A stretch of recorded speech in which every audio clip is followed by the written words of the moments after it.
پاک سرزمین پارٹی کے سربراہ اور سابق ناظم شہر سید مصطفیٰ کمال نے کہا ہے کہ ایم کیو ایم کو وزارت کے بجائے حکومت سے باہر آنا چاہیے تھا۔ کراچی اور حیدرآباد کے مسائل ایسے حل نہیں ہوں گے۔ سابق سٹی ناظم سید مصطفیٰ کمال نے صحافیوں سے باتیں کرتے ہوئے میئر کراچی کے حوالے سے بھی کچھ کہا، سنیے انہی کی زبانیں۔ کہہ رہے جی ہم نے ایک وزیر ہٹا دیا انفارمیشن ٹیکنالوجی کا، وجوہات بتائیں کہ حکومت کراچی والوں کے ساتھ اچھا نہیں کر رہی۔ اگر بھائی حکومت کراچی والوں کے ساتھ اچھا نہیں کر رہی ہوتی تو تمہیں سب سے پہلے اپنے میئر سے ریزائن کرانا چاہیے تھا۔ ایک آئی ٹی منسٹر سے کراچی والوں کا کیا تعلق، حیدرآباد والوں کا کیا تعلق؟ کراچی حیدرآباد کا میئر تم 4 سالوں سے بتا رہے اس کے اختیار نہیں دے رہے۔ ابے تو پہلے اس سے ریزائن کراؤ۔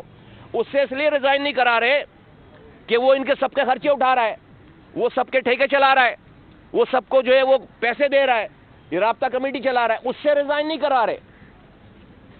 36 ارب روپے اس کے پاس آ چکے ہیں 4 سالوں میں۔ ڈسٹرکٹ اے ڈی بی کے 36 ارب ریکارڈ پہ ہے، اور ڈسٹرکٹ اے ڈی بی کی شرط ہے کہ کوئی بھی ٹینڈر 2 کروڑ سے زیادہ کا ہو نہیں سکتا۔ میں آخری میئر رہا ہوں، گزر کے آیا ہوں وہاں سے، مجھے پتا ہے 2 کروڑ کے حساب سے 36 ارب روپے کو اگر آپ ڈیوائیڈ کرو تو کراچی میں 1800 پروجیکٹ بنتے ہیں۔ 1800 2 کروڑ کے 1800 پروجیکٹ بنتے ہیں۔ 18 پروجیکٹ دکھا دو مجھے۔ تو ان سب کی فائلیں تیار ہیں، یہ سب گرفتار ہو جائیں گے، یہ حکومت سے کبھی بھی نہیں چھوڑیں گے۔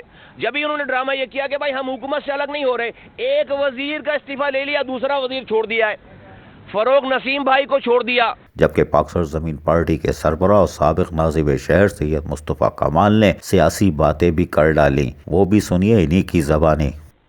ان 2 لوگوں کو منسٹری دلوانے کے لیے خالد مقبول صدیقی صاحب کو کے اوپر پریشر کر کے خالد بھائی کے ساتھ یہ جو ہے وہ یہ کیا گیا۔ میں اس زیادتی کی مذمت کرتا ہوں۔ خالد بھائی کے ساتھ یہ زیادتی نہیں ہونی چاہیے۔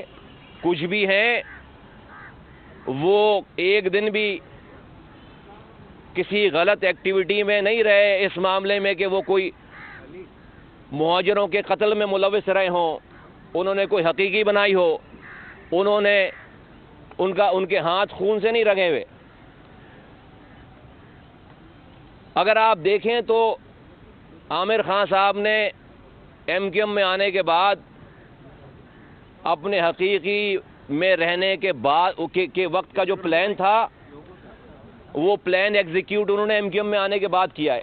2011 میں آئے اور آنے کے 1 سال کے بعد جو ہے انہوں نے الطاف حسین صاحب کو الٹی سیدھی باتیں کرنا شروع کی اور انیس قائم خانی کے خلاف سازشیں شروع کر دیں۔ 2013 میں چھوڑ کر چلے گئے، ایم کیو ایم گرنا شروع ہو گئی۔ پھر یہ ایم کیو ایم گرنے کے بعد فاروق ستار کے پاس آئی، فاروق ستار کا کام لگا دیا۔ آخری ایم کیو ایم کا آدمی جو ہے وہ خالد مقبول صدیقی بچ گئے تھے، اس کا بھی کام لگا دیا، اور ابھی پوری جو ہے وہ ایم کیو ایم حقیقی بن گئی ہے۔ میں بہت دنوں سے خاموشی سے یہ سارا ڈرامہ دیکھ رہا تھا۔ ابھی تو میں نے یہ ٹریلر دیا ہے، اگر یہ اس کے اوپر بات کریں گے تو پھر میں کے 25,000 سے شروع کروں گا کہانی، اور آگے جو ابھی ایکسپورٹ کا کام ہو رہا ہے اور ابھی ساری انویسٹمنٹ چل رہی ہے دبئی میں، پھر لمبی کہانی ہے ساری۔ تحقیقاتی اداروں کی طرف سے میئر کراچی اور منتخب چیئرمین کے خلاف جہاں گھیرا تنگ ہوا ہے، وہیں افسران نے بھی تحقیقاتی اداروں سے مکمل معاونت کی اور پہلی دفعہ سرکاری افسران نے خود کو محفوظ کیا، اور یقیناً آنے والا وقت کڑا احتساب کا ہوگا۔ لیکن مصطفیٰ کمال سابق ناظم شہر پاک سرزمین پارٹی کے سربراہ کی باتیں بے معنی نہیں لگتی۔ عزیز عارف، KBS بلدیاتی نیوز کراچی۔